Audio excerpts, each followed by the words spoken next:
एक बार लिखो और भूल जाओ। अस्सलाम वालेकुम everyone, my dear magical money family, कैसे हैं आप सब लोग। उम्मीद करते हैं आप सब खैरियत से होंगे, खुश होंगे, खुशहाल होंगे और अपनी लाइफ के मज़े ले रहे होंगे।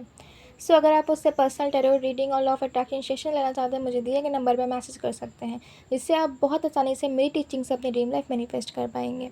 और अगर आपकी कोई भी सक्सेस स्टोरी है तो मुझे इंस्टाग्राम और व्हाट्सएप पे आप शेयर कर सकते हैं।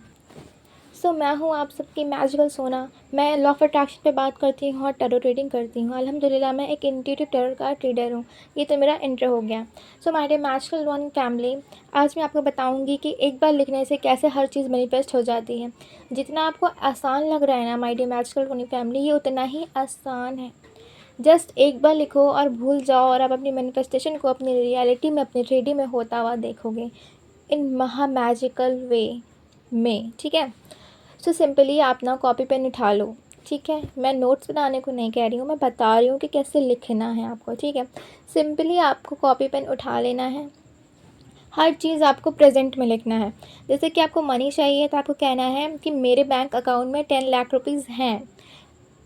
चाहिए वाली फीलिंग में नहीं रहना है वाली फीलिंग में रहना है, भरपूरता वाली फीलिंग में रहना है। ऐसा फील करना है कि आपके पास हर चीज़ है। ठीक है, कॉपी पेन उठा लीजिए। सिंपली आप लिखिए कि thank you so much Allah पाक, universe, nature, angels, I am really very grateful. I remember, मुझे याद है तब मेरे बैंक अकाउंट में 10 लाख रुपीज़ थे। वो खुशी, वो फीलिंग मुझे आज तक याद है। उसके लिए आई एम रियली वेरी ग्रेटफुल। उसके लिए मैं जितना भी थैंक यू कहूँ, जितना भी ग्रेटफुल हूँ कम है। ठीक है। तब आप कहते हो तब आप कहते हो आई रिमेंबर, मुझे याद है। तो आप ये फीलिंग में रहते हो कि ऐसा मेरे साथ हो चुका है। और सीरियसली माय डियर मैजिकल वाली फैमिली, ये एक महा मैजिकल ट्रिक है, मैंने अप्लाई की है। मैंने ना सिंपली एक बार मैं लिखती हूँ हमेशा, अल्हम्दुलिल्लाह उसको छोड़ देती हूँ। उसमें लिखी हुई हर एक एक बात मेरी रियलिटी बन जाती है, अल्हम्दुलिल्लाह। अच्छा, मैं लिखती कैसे हूँ? मैं हर साल का डिक्लेरेशन करती हूँ, हर साल का डिक्लेरेशन करती हूँ। क्योंकि मंथ का कभी होता है, कभी हम लिखते हैं, कभी हम भूल जाते हैं। ठीक है, मैं ये नहीं कहती कि मंथ का डिक्लेरेशन आप मत करो, आप करो। मैं भी कभी कभी कर देती हूँ। मुझे ऐसा लगता है कि न्यू मंथ आ रहा है, न्यू जोश, न्यू एनर्जी, हैप्पीनेस होती है, तो मैं लिख देती हूँ। क्योंकि फीलिंग इज़ द की। अगर आप ऐसे वहीं सैड रह के लिखोगे तो कुछ नहीं होने वाला। खुशी से रहोगे, खुशी से लिखोगे तो सब कुछ मैनिफेस्ट होगा।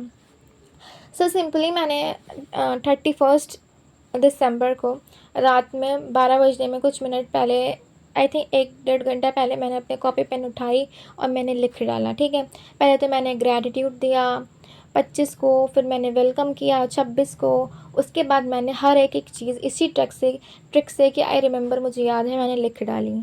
मैंने हर एक एक टॉपिक, हर एक एक पॉइंट लिखा था जो आज अभी के लिए मेरी रियलिटी बन रही है। बहुत सी चीज़ें बन चुकी हैं, बहुत सी चीज़ें बन रही हैं।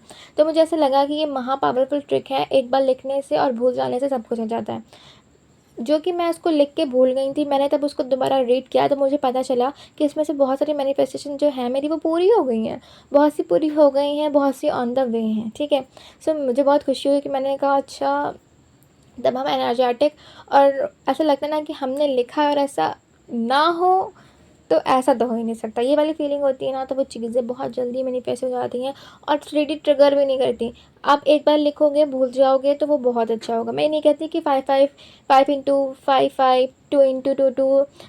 1 वाले ट्रिक टेक्निक आप ना करो। अगर आपको इसमें अच्छा लगता है और आपका फेथ इसमें है कि आप ऐसे करोगे तो चीज़ें मैनिफेस्ट होंगी, तो आप ऐसे करो। ठीक है, लेकिन मैं करती हूँ हमेशा से, क्योंकि मुझे लिखना तो पसंद है, बट मुझे रोज़ लिखना नहीं पसंद है। क्योंकि ज़रूरी नहीं है कि आज मैं खुश हूँ तो मैं कल भी उतना ही खुश होंगी। ऐसा नहीं है कि मैं खुश नहीं होंगी। Fake it till you make it, याद रखिएगा हमेशा। लेकिन वो वाली फीलिंग ज़रूरी नहीं है कि जो आज फीलिंग मेंटेन करके मैंने लिखी है वो कल मैं वाइब्रेशन फीलिंग मेंटेन करके उसको लिखूं, ऐसा ज़रूरी नहीं है। तो मैं एक बार लिखती हूँ, उसको भूल जाती हूँ। एक बार अपनी सारी फीलिंग्स डाल के मैं लिख देती हूँ और यूनिवर्स पे, अल्लाह ताला पे, नेचर पे, एंजल्स पे छोड़ देती हूँ। आप जिस भी नेम से अपने गॉड बुलाते हो उन पर आपको छोड़ देना है। ठीक है, आप उनको ग्रैटिट्यूड दोगे, जिस भी नेम से अपने गॉड बुलाते हो उनको थैंक यू का ग्रैटिट्यूड दोगे। और उनको आप एक थैंक यू लेटर भी लिख सकते हो, क्योंकि 25 के लिए, अब 26 आ रहा है ना, तो 26 के लिए आप लिख सकते हो, ठीक है। ये 26 चल रहा है, अब 27 आएगा, तो 26 के लिए आप ग्रैटिट्यूड लिखोगे। जैसे कि मैंने 25 के लिए ग्रैटिट्यूड लिखा था, उसके बाद मैंने 26 को वेलकम किया था, उसके बाद मैंने पूरा मंथ डिक्लेरेशन कर दिया था। मैंने बीच में 1-2 बार मंथ को भी डिक्लेयर किया है, वो भी बहुत मैजिकल वे में वर्क करता है। अगर आपको उस पर वीडियो चाहिए तो मुझे कमेंट सेक्शन में बता दीजिएगा, मैं उस पर भी एक सेपरेट वीडियो बना दूँगी, ठीक है। सो ऐसे भी ज़रूरी नहीं है कि आप ईयर के लास्ट में लिखोगे, 31st को ही लिखोगे तभी मैनिफेस्ट होगा, ऐसा नहीं है। कभी भी, अभी आपको ये वीडियो मिली है, अभी कॉपी पेन लेके बैठ जाओ और लिख डालो। अगस्त चल रहा है, सब कुछ लिख डालो। अभी अगस्त में, आज तो 12 अगस्त है, इतना टाइम हुआ भी नहीं है, लिख डालो, जो भी लिखना है लिख डालो। एज अ मंथ डिक्लेरेशन भी कर सकते हो, मंथ का डिक्लेरेशन भी कर सकते हो अगस्त के लिए। और मैं तो कहती हूँ अगस्त, सितंबर, अक्टूबर, नवंबर, दिसंबर, इन 5 महीनों का डिक्लेरेशन कर डालो, अगस्त से लेके दिसंबर तक के। मैं हमेशा साथ में डिक्लेरेशन कर देती हूँ, क्योंकि ऐसा भी होता है कभी कदार नहीं हो पाता है, हमें भूल जाते हैं, या हम ऐसी फीलिंग में नहीं रह पाते हैं, फीलिंग मेंटेन नहीं कर पाते, या कुछ ना कुछ ऐसा हो जाता है कि हमारा काम डिले हो जाता है। तो इस वजह से मैं पूरा हमेशा से साल ही डिक्लेयर कर देती हूँ। उससे बहुत आसानी से होता है, क्योंकि मुझे पता है कि मुझे जो जो चाहिए मैंने सब कुछ लिख दिया है, मुझे पता है कि मैंने लिखा है तो ये चीज़ हो गई है। ये वाली फीलिंग, ये वाला बिलीव होना बहुत ज़रूरी है, अदरवाइज़ आपका कोई चीज़ें मैनिफेस्ट नहीं होगी। मैनिफेस्टेशन में सबसे इंपॉर्टेंट चीज़ होती है, सबसे इंपॉर्टेंट रोल होता है हमारे बिलीव का, हमारे फेथ का, हमारे यकीन का। अगर हमें यकीन नहीं है, फॉर एग्जाम्पल आप जिस नेम से अपने गॉड बुलाते हो, आप उनसे चीज़ें मांगते हो, उनसे दुआ मांगते हो, प्रार्थना मांगते हो, अगर आपको यकीन नहीं होगा कि मैंने उनसे मांगा है मुझे मिलेगा, तब आप उस पर यकीन नहीं कर पाओगे, तो चीज़ें थोड़ी ना हो पाएंगी। आप उनसे यकीन से, विश्वास से ही तो मांगते हो ना, कि मैंने आपसे मांगा है तो मुझे मिलेगा।